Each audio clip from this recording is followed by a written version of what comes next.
I do have a helicopter in Blue Beetle, but that's all CG. But here, our initial plan was always like, how can we do it all on camera? And a lot of the helicopter shade, I mean, all of the helicopter shades was real helicopter and real cars. So that stuff for me was okay, I feel like a grown-up kid, like really like the way I used to play with toys. Now I can play in real life, safety with a great, a lot of safety, and props to our stunt team and John Valera and everybody involved, because they were able to execute something that, seeing your reaction means everything to me. Yeah, of course. Well, I'm Tessa Smith with Mama's Geeky. Thank you both so much for Hello. your time. I love the name of the Mama's what? Mama's Geeky. That's great. Oh, I think it's love Mama's that. Kiki, like Mama's having a good time outside. That's a good one too. I love that. Well, I gotta tell you guys, I love this movie. It's so much fun. It's like exactly what I want in like an action comedy. I was cracking up. I was hanging onto the edge of my seat. I feel like the tone is so well done here. So can you guys, all of you, Jacob and Morena from the acting side and Anel from the director side, talk about, really balancing the tone here? I mean, we all met basically on set Yeah. and just were thrown in a car together, Yeah. and it was like instant chaos. Yeah, for So sure. that a lot of that just came from throwing the four of us in a car together, and watching the boys, bounce off each other and be like, "How am I the only female here?" It was. That's Chopper's fault. That's Yeah, Chopper's it fault. is, yeah. It was, it was equal parts. I was flabbergasted, tickled, and super irritated at the same time. It was like a combination of equal parts. Yeah, no, I'd agree. I think that if you just like put a bunch of random people in one car and just like see what happens, and like in the script it just says go crazy and scream, I think good things tend to happen. I think so. And then like when you have Angel and everyone like really fixing it for us, it turns out really well, apparently. Yeah. I mean, props go to the cast, of course. I think like one of the things that helped was everybody understood who their character was and what they were supposed to do in the moment. And given that there's action and there's comedy, but there's also heart, being able to understand, at least this sounds super nerdy, but I feel like understanding how heart rate and the heartbeat works a little bit, so that you can. And then, like you said, like I was laughing, I showed my seat, and then I'm laughing, I showed my seat, like that type of,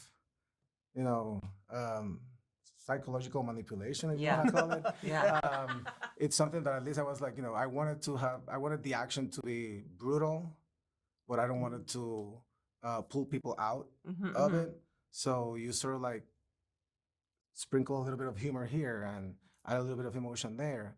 Because when you start doing that, you start to experience action through character, not just through punches and explosion. And having that on the top of my head every single time, doesn't matter how many fires I have to put and how many personalities I have to wrangle.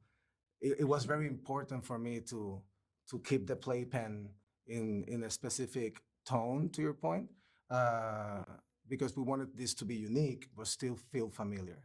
And I think that by honoring the movies from the past, like Lethal Weapon, Die Hard, that also embrace dark themes and humor and action in a very cohesive way.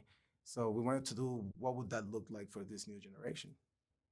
Yeah, no, you're exactly right. It did feel exactly that, familiar, but also unique at the same time. And like something I've never seen before, but a similar story that I have seen before.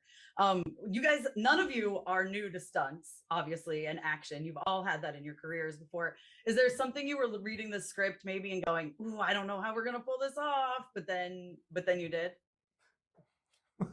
For a brief second, I was like, do I have to drive? Like in real life. Like stunt drive while a ninja on a motorcycle has got a gun in the car? In your face? How is that? Am I qualified for this?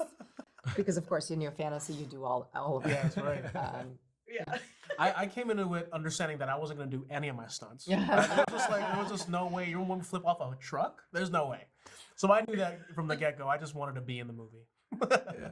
I think for me was, how are we going to do the helicopter thing? Because especially since I do have a helicopter in Blue Beetle, but that's all CG. But here, our initial plan was always like, how can we do it all on camera? And a lot of the helicopter shade, I mean, all of the helicopter shades was real helicopter and real cars. So that stuff for me was like, okay, I feel like a grown-up kid, like really like the way I used to play with toys. Now I can play in real life, safely with a great, a lot of safety, and props to our stunt team and John Valera and everybody involved, because they were able to execute something that, seeing your reaction means everything to me. Yeah. Oh man. Well, I love this movie. I want a sequel, many sequels. So Yes. please get to work, guys. Yeah, No, the I'm just Halle kidding. brothers have more wreckage to do. Exactly. I agree. Just I starting. agree. Yeah. Thank you guys so much for your time. I appreciate it. Thank you. Thank you. Bye. Congratulations. Thanks. Ciao.